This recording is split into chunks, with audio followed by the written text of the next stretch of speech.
Ngayon, kung ikaw din mismo ang may hawak sa political power na yan, kahit magsampa po kami ng kaso, dududutan at dududutan niyo po ang aming kaso. Tatambakan niyo po at tatambakan gaya ng ginawa niyo sa DOJ.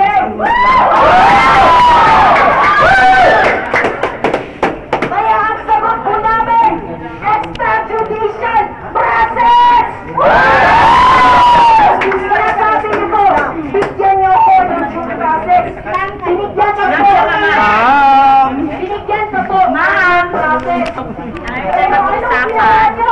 During sa process, hindi po kayo naging fair dahil ginamit niyo po ang inyong kapangyarihan. Ngayon, matatawag niyo po ba ang mga estudyante na may due process? Extrajudicial process! Because the welfare of the people is the supreme law!